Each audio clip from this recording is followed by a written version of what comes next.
పేద మధ్యతరగతి ప్రజల ఆరోగ్యం కోసం తెలంగాణ రాష్ట్ర ప్రభుత్వం వైద్య రంగంపై ప్రత్యేక దృష్టి సారించిందని ఎమ్మెల్యే గండ్ర సత్యనారాయణరావు అన్నారు.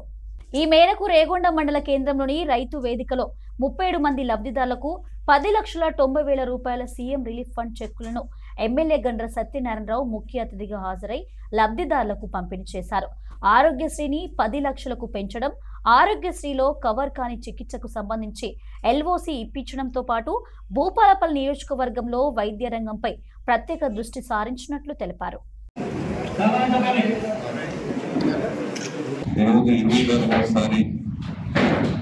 మనము 37 మందికి సీఎం రిలీఫ్ చెక్కులను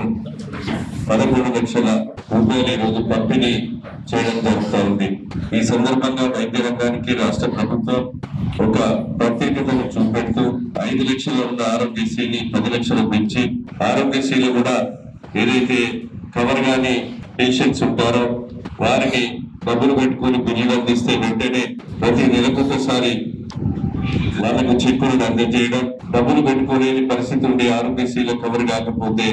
నిమ్స్ హాస్పిటల్ నుంచి ఎస్టిమేట్ తెస్తే ఎల్ఓసి కూడా అందించి చికిత్స చేయించడం జరుగుతుంది. ఇంకా కూడా రాబోయే రోజుల్లో నియోజకవర్గ శ్రేణులు అలాంటి వారు ఆరోగ్యశ్రీలో కవర్ కాక డబ్బులు పెట్టుకోలేని స్థితి ఉన్న ప్రతి వ్యక్తి కూడా మీరు నిమ్స్ హాస్పిటల్ పోయి ఎస్టిమేట్ ఇస్తే అది 10,000 నుంచి 20 లక్షల వరకైనా సీఎం రిలీఫ్ చెక్కులను ఎల్ఓసిని కూడా అందజేస్తామని సందర్భంగా తెలియజేస్తున్నాం. వైద్య రంగంలో ఈ రోజు ప్రైమరీ హెల్త్ సెంటర్లు కానీ, అదేవిధంగా సివిల్ హాస్పిటల్స్ కానీ, డిసిహెచ్ హాస్పిటల్స్ కానీ, అదేవిధంగా జిల్లా కేంద్రంలో ఉన్నటువంటి హాస్పిటల్స్ అన్ని కూడా మనము 7,900 పోస్టులను నియామకం చేసి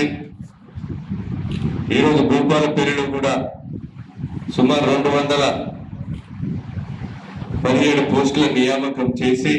హాస్పిటల్లో ఉన్న అవసరం ఉన్నటువంటి ఎక్విప్మెంట్స్ కానీ మనం అందజేసి వైద్య రంగంలో ఈరోజు పేద ప్రజలకు అందుబాటులో ఉంచడం జరుగుతుంది. కనుక మీరు ఒక్కసారి ఆలోచన చేయాలి. గత టీఆర్ఎస్ ప్రభుత్వం 10 సంవత్సరాలు చెప్పిన మాట ఏమొకటి అమలు చేయకుండా 8 లక్షల కోట్ల అప్పు చేసి వాళ్ళ జేబులు నింపుకొని ఈ రోజు మనం ఇచ్చిన మాట 400 కోట్లు